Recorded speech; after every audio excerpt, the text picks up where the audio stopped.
নমস্কার, welcome to exam study YouTube channel. আমি চন্দন পাল। শুরু করছি কারেন্ট অ্যাফেয়ার্স এপিসোড। এটি নভেম্বর মাসের পার্ট 4 ভিডিও। এই ভিডিওতে আমরা আলোচনা করব এশিয়ান সম্পর্কে। আর সম্প্রতি 2020 সালের এশিয়ান সামিট হয়েছে, আর এশিয়ান থেকে পরবর্তীকালে RCEP নামে একটি চুক্তি স্বাক্ষরিত হয়েছে। আর সেখানে ইন্ডিয়া যোগ দেয়নি বা ইন্ডিয়া সেখানে সাইন করেনি। তো ইন্ডিয়া কেন সাইন করেনি সে সম্পর্কে একটু জেনে নেব। ইন্ডিয়া RCEP-তে বর্তমানে অবজারভার স্ট্যাটাস হিসাবে রয়েছে। তো অবজারভার কান্ট্রি কি, অবজারভার স্ট্যাটাস কি, সে সম্পর্কেও আমরা একটু জেনে নেব। তো যাওয়া যাক মূল ভিডিওতে। এখানে আমি কিছু আমাদের আলোচনা সম্পর্কে কোশ্চেন রাখছি, তো তোমরা এগুলো চেষ্টা করো। আমি প্রত্যেকটা কোশ্চেনের জন্য 10 সেকেন্ড করে সময় দিচ্ছি। এশিয়ান অর্গানাইজেশন কত সালে কোথায় স্থাপিত হয়েছে? অপশনের মধ্যে রয়েছে 1967 Bangkok Thailand, 1967 Hanoi Vietnam, 1965 Manila Philippines, 1968 Jakarta Indonesia. পরবর্তী কোশ্চেন হচ্ছে 37তম এশিয়ান সামিট কোথায় অনুষ্ঠিত হলো? Indonesia, Thailand, Vietnam, Brunei. K association of south east Asian Nations এর secretary general? Antonio Guterres, ডাটো Kim জক হয়, টেড্রোস আদানম এবং রবার্টো অ্যাজারডো। বর্তমানে এশিয়ানের সদস্য সংখ্যা কত? 7, 5, 9, 10। RCEP-র সম্পূর্ণ অর্থ কি? Regional comprehensive effort partnership, rural comprehensive effort partnership, regional comprehensive economics partnership, rural comprehensive economic partnership. নিচের কোনটি world largest free trade agreement? NAFTA, SAFTA, RCEP, TPP। নিচের কোন দেশ RCEP-র সদস্য নয়? India, Australia, Japan, Vietnam.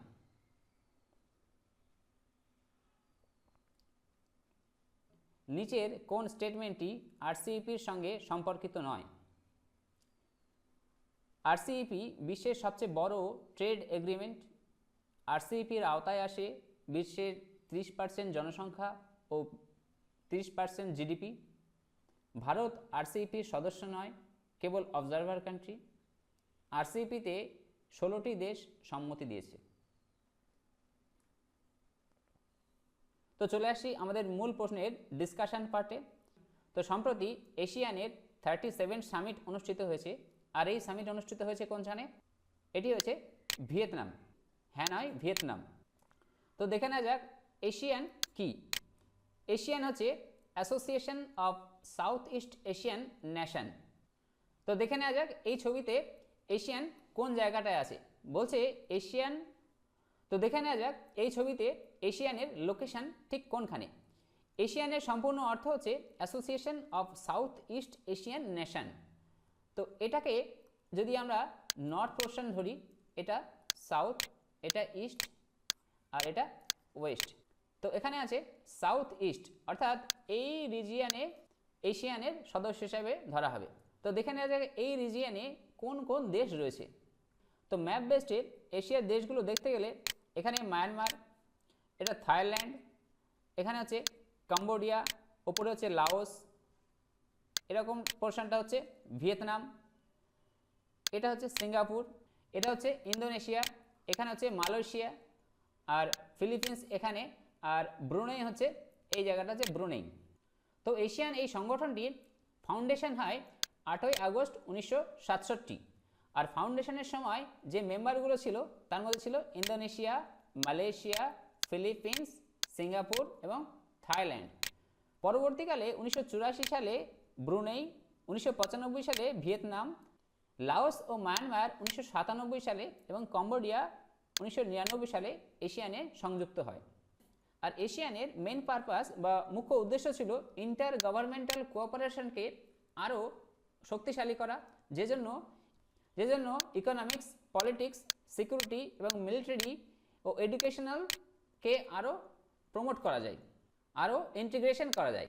তো বর্তমানে এশিয়ান কান্ট্রির মোট সদস্য সংখ্যা হলো 10টি। তো দেখে নেওয়া যাক এই 10টি দেশের ক্যাপিটাল এবং কারেন্সি কি। ইন্দোনেশিয়ার ক্যাপিটাল হচ্ছে জাকার্তা আর কারেন্সি হচ্ছে রুফিয়া। মালয়েশিয়ার ক্যাপিটাল হচ্ছে কুয়ালালামপুর, এরও রুফিয়া। ফিলিপিন্সের ম্যানিলা, ফিলিপিন্সের কারেন্সি হচ্ছে পেসো। সিঙ্গাপুরের সিঙ্গাপুর সিটি আর কারেন্সি হচ্ছে সিঙ্গাপুর ডলার। থাইল্যান্ডের ব্যাংকক হচ্ছে রাজধানী আর ভাট হচ্ছে কারেন্সি। তো এই 5টি দেশের সমন্বয়ে এশিয়ান সংগঠন তৈরি হয়েছিল। পরবর্তীকালে ব্রুনেই, ভিয়েতনাম এর ক্যাপিটাল হচ্ছে হ্যানয়, ভিয়েতনামের কারেন্সি হচ্ছে ডং আর লাওসের কারেন্সি হচ্ছে কিপ, মায়ানমারের কিয়াট আর কম্বোডিয়ার রিয়াল। তো সম্প্রতি আসিয়ানের 37 সামিট সংগঠিত হয়েছে আর এই 37 সামিট অনুষ্ঠিত হয়েছে ভিয়েতনামে। ভিয়েতনামের রাজধানী হচ্ছে হ্যানয়। এশিয়ান সামিট এটি একটি বাইঅ্যানুয়াল সামিট, অর্থাৎ বছরে দুবার এই সামিট অনুষ্ঠিত হয়। 2019 সালে 34 এবং 35 সামিট অনুষ্ঠিত হয়েছিল থাইল্যান্ডের ব্যাংককে, আর 2020 সালের 36 এবং 37 সামিট হয়েছে ভিয়েতনামে, আর 2021 সালে 38তম সামিট অনুষ্ঠিত হবে ব্রুনেইয়ের বান্দারসারি বাগওয়ানে। তো এই হলো মূলত এশিয়ান মেম্বার এবং এশিয়ান সামিট। এই ছবিতে নীল রঙের কান্ট্রিগুলোকে এশিয়ান মেম্বার হিসেবে ধরা হচ্ছে। তো পরবর্তীকালে এশিয়ান প্লাস 3 হয়েছে, যার মধ্যে রয়েছে চায়না, সাউথ কোরিয়া আর জাপান, এবং তারও পরবর্তীকালে হয়েছে এশিয়ান প্লাস 6। আর এশিয়ান প্লাস 6-এর মধ্যে রয়েছে, এদিকে রয়েছে ইন্ডিয়া, অস্ট্রেলিয়া, নিউজিল্যান্ড। তো এই হচ্ছে মোট 16টি দেশ।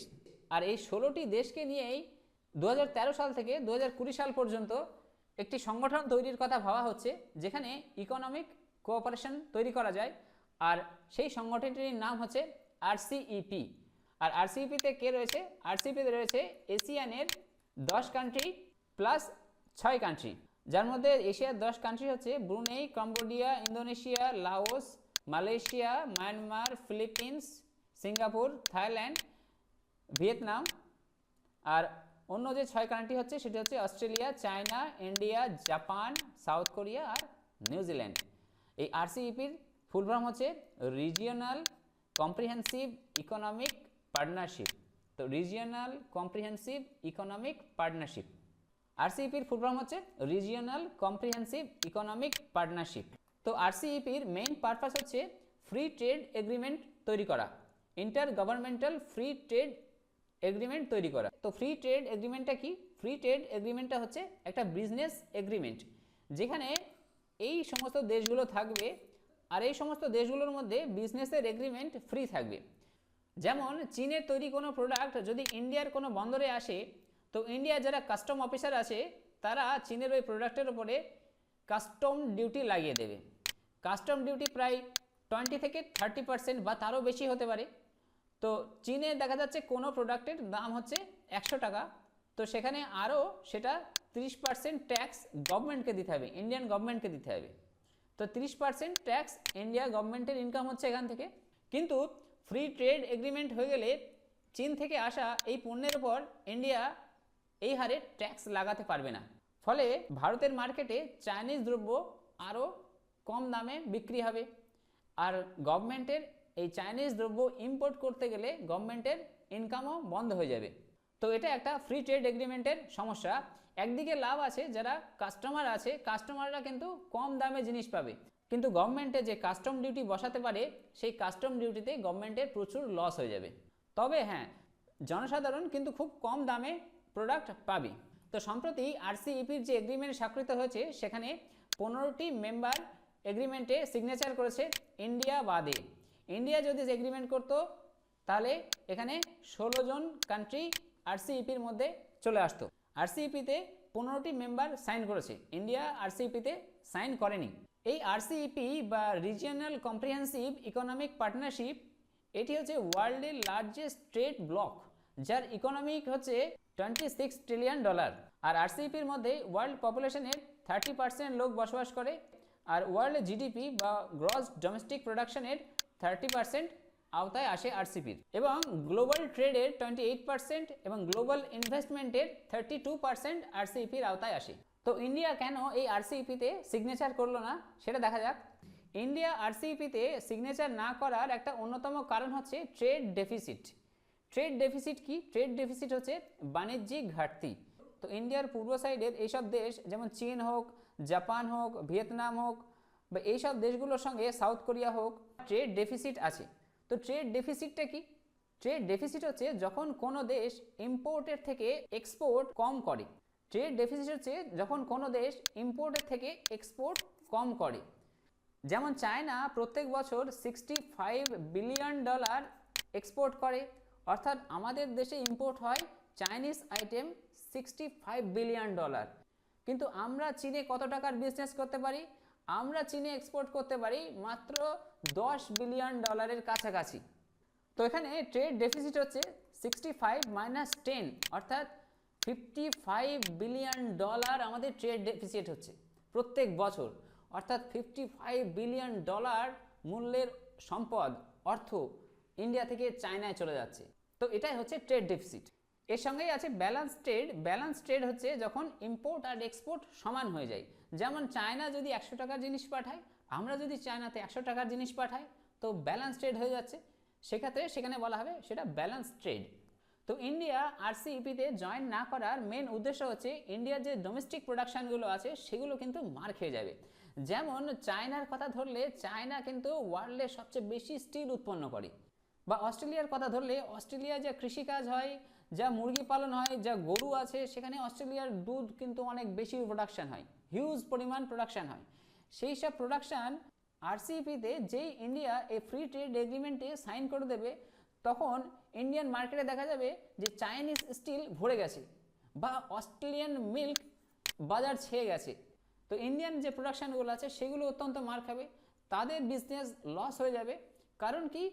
অস্ট্রেলিয়া বা চায়না বা অন্যান্য দেশ এইসব প্রোডাকশানগুলো অত্যন্ত বেশি প্রোডাকশান করে, ম্যাস প্রোডাকশান করে, ফলে ওদের দেশে এইসব প্রোডাকশানের দাম খুব কম। যেমন আর এইসব প্রোডাক্ট যখন ইন্ডিয়ান মার্কেটে ইম্পোর্ট হবে, তখন ইন্ডিয়ান কাস্টম অফিসাররা এইসব প্রোডাক্টের ওপর কোনো রকম ট্যাক্স বসাতে পারবে না, কোনো রকম কাস্টম ডিউটি বসাতে পারবে না। ফলে গভর্নমেন্টের একটা লস হবে যে গভর্নমেন্ট সেখান থেকে কাস্টম ডিউটি পাবে না। আবার যারা ডোমেস্টিক প্রডিউসার আছে তাদের উৎপাদনে বিশাল লস হয়ে যাবে। তো দুই দিক থেকে আমাদের লস হবে। আর একটা লসের আরেকটা জায়গা হচ্ছে, তো আরসিইপিতে ইন্ডিয়ার সিগনেচার না করার আরেকটা কারণ হচ্ছে, যেমন দেখা যাচ্ছে আরসিইপিতে ইন্ডিয়ার সিগনেচার করে দিল আর এইসব প্রোডাক্টগুলো ইন্ডিয়াতে মার্কেটে হিউজ পরিমাণ আসা শুরু হয়ে গেল। তো ইন্ডিয়ার যেসব প্রোডাকশান প্রডিউসাররা আছে তারা মার খেয়ে গেল, তাদের বাণিজ্যিক লস হয়ে গেল, তারা প্রোডাকশান বন্ধ করে দিল। তো সেই সময় এইসব চীন বা অস্ট্রেলিয়ান এরা করবে কি, এরাও কিছু সময়ের জন্য প্রোডাকশান বন্ধ করে দেবে। ইন্ডিয়ান মার্কেটে এইসব জিনিসগুলো পাওয়া যাবে না। তখন কী হবে? হঠাৎ করে হিউজ দাম বেড়ে যাবে। তো একদিকে ডোমেস্টিক প্রোডাকশান মার খাবে, অন্যদিকে ইম্পোর্ট বেশি হয়ে যাবে। তো ইম্পোর্ট বেশি হয়ে গেলে আমাদের রিসোর্স ওই দেশগুলোতে চলে যাবে। তো এই জন্যই ইন্ডিয়া আরসিইপিতে সিগনেচার করেনি, অ্যাজ এ অবজারভার মেম্বার হিসাবেই রয়েছে। তো অবজারভার মেম্বার কি? অবজারভার মেম্বার হচ্ছে, তো অবজারভার কান্ট্রি কি? অবজারভার কান্ট্রি হচ্ছে নন মেম্বার্স, অর্থাৎ পার্মানেন্ট মেম্বার নয়। এরা ইন্টারেস্টেড আছে অর্গানাইজেশনের প্রতি, কিন্তু এরা নন মেম্বার, নন পার্মানেন্ট মেম্বার। এদের পার্টিসিপেট করার ক্ষমতা আছে, মানে পার্টিসিপেটের অধিকার আছে, কিন্তু অর্গানাইজেশনে এদের অ্যাক্টিভিটিস লিমিটেড আছে। এই জন্য এরা observer country. Observer country participate করতে পারে, কিন্তু অবজারভার কান্ট্রি যখন কোনো ডিবেট হয় বা কোনো কন্ট্রোভার্সি হয়, তখন অবজারভার কান্ট্রি কোনো ভোট দিতে পারবে না বা কোনো প্রপোজাল রাখতে পারবে না। এই সমস্যা অবজারভার কান্ট্রিগুলোর হয়।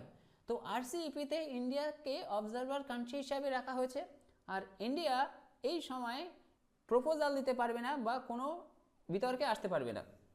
তো আরসিইপির মেন উদ্দেশ্য ছিল ফ্রি ট্রেড এগ্রিমেন্ট, যেখানে ইম্পোর্ট ডিউটি বা ইম্পোর্ট ট্যাক্স সম্পূর্ণ মুকুব করা যায় বা প্রায় মুকুব করা যায়। 90%-এর কাছাকাছি ইম্পোর্ট ট্যাক্সকে মুকুব করা যায়। আরসিইপির এটাই মেন পারপাস। তো অবজারভার কান্ট্রির কথাগুলো বলতে বলতেই দেখে নেওয়া যাক যে গ্লোবাল অর্গানাইজেশন আছে সেখানে কোন কোন অবজারভার কান্ট্রি আছে। যেমন ইউএনও বা ইউনাইটেড নেশনসের বর্তমানে অবজারভার কান্ট্রি হচ্ছে হোলি সি। যেমন সার্কের অবজারভার মেম্বার হচ্ছে ইউএসএ, অস্ট্রেলিয়া, চায়না। ডব্লিউটিও বা ওয়ার্ল্ড ট্রেড অর্গানাইজেশন এর অবজারভার মেম্বার হচ্ছে বর্তমানে তুর্কমেনিস্তান। আর এসসিও বা সাংহাই কোঅপারেশন অর্গানাইজেশন, এর অবজারভার স্ট্যাটাস হচ্ছে বর্তমানে আফগানিস্তান, বেলারুস, ইরান এবং মঙ্গোলিয়া। কিছুদিন আগে ইন্ডিয়া এবং পাকিস্তানও অবজারভার কান্ট্রি ছিল এসসিওতে। বর্তমানে ইন্ডিয়া এবং পাকিস্তান এসসিওর পার্মানেন্ট মেম্বার। তো এবার দেখে নেওয়া যাক আমাদের মূল প্রশ্নগুলো। এশিয়ান অর্গানাইজেশন কত সালে কোথায় স্থাপিত হয়েছিল? এশিয়ান অর্গানাইজেশন স্থাপিত হয়েছিল 1967 সালের থাইল্যান্ডের ব্যাংককে। সঠিক অপশানটির উত্তর হচ্ছে এ। পরবর্তী প্রশ্ন, 37th এশিয়ান সামিট কোথায় অনুষ্ঠিত হলো? 37th এশিয়ান সামিট অনুষ্ঠিত হলো ভিয়েতনামে। আর ভিয়েতনামের রাজধানীর নাম কি? ভিয়েতনামের রাজধানী হচ্ছে হ্যানয়। চলে আসছি পরবর্তী কোশ্চেনে। কে association of south east Asian nation বা এশিয়ানের সেক্রেটারি জেনারেল? সঠিক উত্তরটি হবে দান্টো লিম জোক হয়। ইনি হচ্ছেন এশিয়ানের সেক্রেটারি জেনারেল। অ্যান্টোনিও গুটেরেসের কথা বলতে গেলে অ্যান্টোনিও গুটেরেস হচ্ছে ইউএনওর সেক্রেটারি জেনারেল বা ইউনাইটেড নেশনের সেক্রেটারি জেনারেল। টেড্রোস আদানম হচ্ছে ডব্লিউএইচওর সেক্রেটারি জেনারেল। আর রবার্টো অ্যাবেটজো হচ্ছে ডব্লিউটিওর সেক্রেটারি জেনারেল। বর্তমানে association of south east Asian nation এশিয়ানের সদস্য সংখ্যা কটি? সঠিক উত্তরটি হবে 10টি। শুরু হয়েছিল প্রথমে 5টি সদস্য দিয়ে, আমরা আগেই আলোচনা করেছি। এর উত্তর হবে অপশান ডি। চলে আসছি পরবর্তী কোশ্চেনে। আরসিইপির সম্পূর্ণ অর্থ কি? আরসিইপির সম্পূর্ণ অর্থ হচ্ছে রিজিওনাল কম্প্রিহেন্সিভ ইকোনমিক পার্টনারশিপ, অর্থাৎ অপশান সি। নিচের কোনটি world largest free trade agreement? NAFTA, SAFTA, RCEP আর টিপিপি। এর উত্তরটি হবে অপশান সি, আরসিইপি। $26 ট্রিলিয়ন যার ইকোনমিক পার্টনারশিপ, সেটি হচ্ছে আরসিইপি। আর এই আরসিইপি হচ্ছে world largest free trade agreement. NAFTA কি? ন্যাফটা হচ্ছে north Atlantic free trade agreement. NAFTA কি? ন্যাফটা হচ্ছে north Atlantic free trade agreement. SAPTA হচ্ছে south Asian free trade agreement. আর টিপিপি হচ্ছে trans Pacific free trade agreement. নিচের কোন দেশ আরসিইপির সদস্য নয়? এর উত্তর হবে ইন্ডিয়া। ইন্ডিয়া আরসিইপির সদস্য নয়। পরবর্তী কোশ্চেন আছে, নিচের কোন স্টেটমেন্টটি আরসিইপির সঙ্গে যুক্তিযুক্ত নয়? আরসিইপি বিশ্বের সবচেয়ে বড় ফ্রি ট্রেড এগ্রিমেন্ট, অবশ্যই এটা সঠিক উত্তর। আরসিইপির আওতায় বিশ্বের 30% জনসংখ্যা এবং বিশ্বের 30% জিডিপি আসে, এটাও ঠিক। আরসিইপিতে ভারত সদস্য নয়, কেবল অবজারভার কান্ট্রি। হ্যাঁ, আরসিইপিতে ভারত সদস্য নয়, কেবল অবজারভারি কান্ট্রি। 4 নম্বরে হচ্ছে আরসিইপিতে 16টি দেশ সম্মতি দিয়েছে। না, আরসিইপিতে কেবল 15টি দেশ সম্মতি দিয়েছে, অর্থাৎ এই প্রশ্নের উত্তরটি হবে অপশান ডি। কারণ এখানে কোশ্চেনে বলেছে কোন স্টেটমেন্টটি আরসিইপির সঙ্গে যুক্তিযুক্ত নয়, অপশান ডি। তো এই সঙ্গে শেষ করছি আজকের কারেন্ট অ্যাফেয়ার্স। যদি আমার চ্যানেলটি ভালো লাগে, যদি আমার কন্টেন্ট হেল্পফুল বলে মনে হয়, তো আমার চ্যানেলটি সাবস্ক্রাইব করতে পারো, আর লাইক করতে পারো, শেয়ার করতে পারো।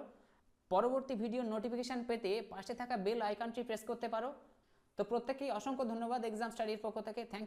Thank you for all.